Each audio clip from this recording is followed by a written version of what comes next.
Today, we're jumping right into one of the most significant and frankly chilling dark web cases in recent history.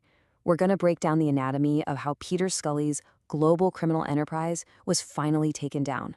So, back in 2015, authorities finally managed to peel back the layers on a really disturbing operation. We're talking about a story that involves vast international crime networks, hidden websites, and some of the most extreme forms of human exploitation you can imagine. And the craziest part? It was all orchestrated from behind a computer screen. And that's really the core question we're trying to answer here. I mean, how on earth did a guy who looked completely ordinary, just some Australian expat living in the Philippines, how did he manage to run this massive, sophisticated criminal network, all in secret for years?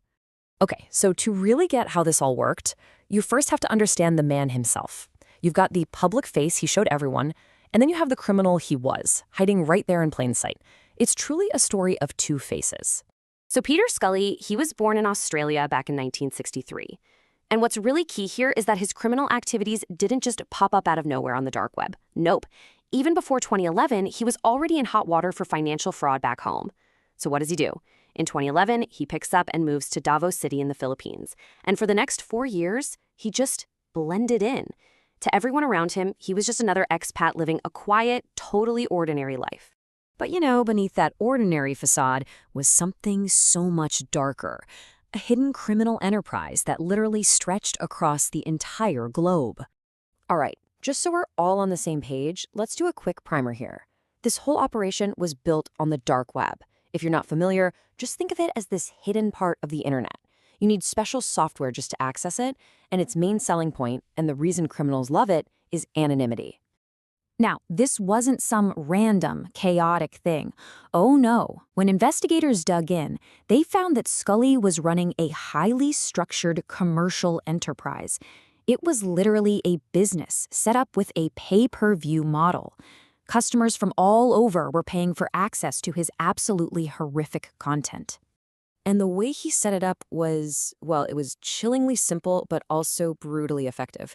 It boiled down to 3 steps. Step 1, he would produce this awful, illegal material. Step 2, he'd distribute it on these hidden websites that he controlled.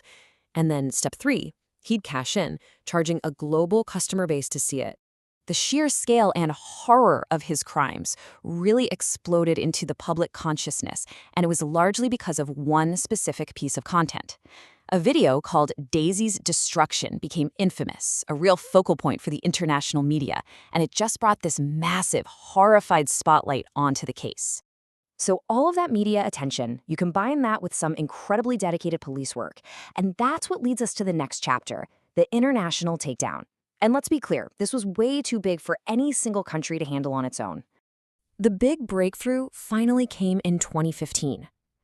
After all those years operating in the shadows, Peter Scully was arrested in Davao City.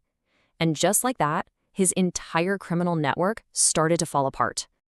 This case is a perfect example of why teamwork is so absolutely crucial in modern law enforcement.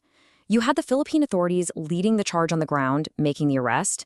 At the same time, Australian law enforcement was playing this vital role, cooperating on the bigger investigation, helping to track the network's global tentacles. And once he was in custody, boy, the full weight of the law came crashing down on him.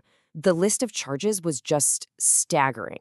We're talking human trafficking, child abuse, the production and distribution of exploitation material, and a whole host of other incredibly serious criminal allegations.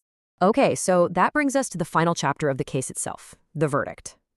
But the story doesn't just stop there, because the legacy of this whole thing, it really serves as this powerful, permanent warning.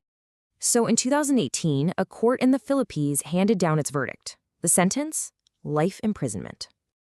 And just to be crystal clear about what that means, under Philippine law, that sentence is final. There is zero possibility of parole. He will spend the rest of his natural life in prison for what he did.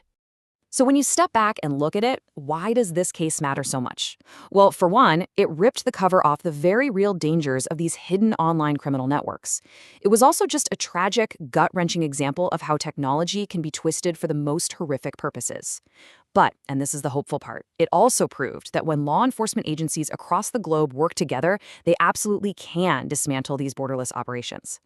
And that really leaves us with a final and pretty crucial question to think about. Look, as technology keeps evolving, it's always going to create new shadows for criminals to hide in. So in this totally borderless digital world we live in, how do we make sure that our justice system, our laws, and our ability to cooperate globally can actually keep up?